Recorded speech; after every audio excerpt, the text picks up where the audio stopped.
everyone. We once had a teacher in our Maimonides program with our teenagers. His name was Yaakov Green. And he once did the following exercise with the teenagers. He said to them, he gave them a piece of paper and some coloring utensils, and he said, draw a picture of a Jew.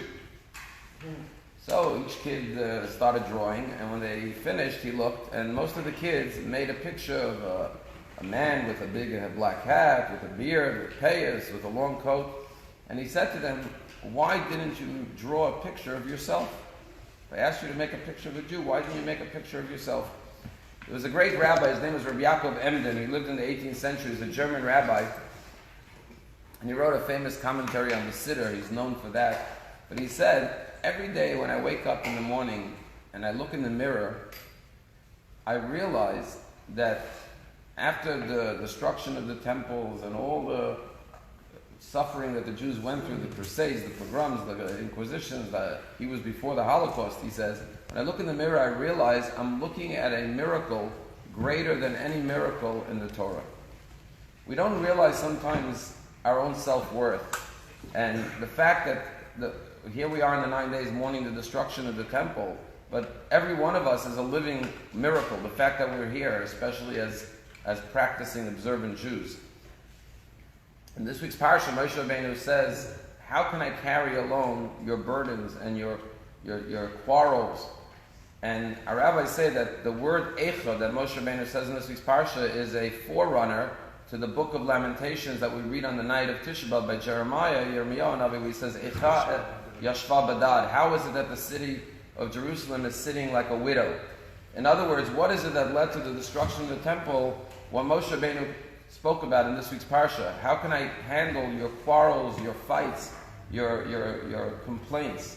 Meaning it's our unhappiness and our discontent and our quarrels and our strife with one another that ultimately led to the destruction of the temple. Like the famous story of Kamsa Bar Kamsa, it was the hatred and animosity amongst people.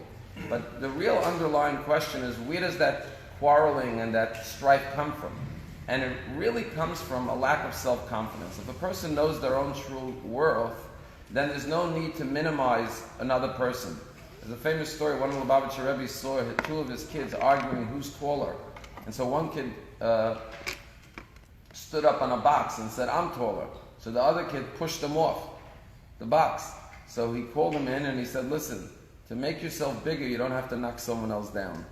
Sometimes we want to make ourselves bigger, so we feel we have to knock someone else down. If you know how big you are, if you look in the mirror and you know, I'm a living miracle, there could be nothing greater than that, then you have the confidence that you could spread love rather than angst or animosity or, God forbid, hatred. And that's really the message of the 9 days. The message of the 9 days is appreciate who you are, your own self-worth, that Hashem made you.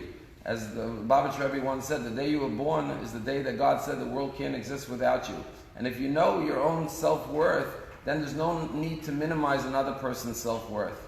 You know, the Lubavitcher Rebbe famously had a stroke at the age of 89 years old in 1992. And it happened on a Monday as he was praying by his father-in-law's grave.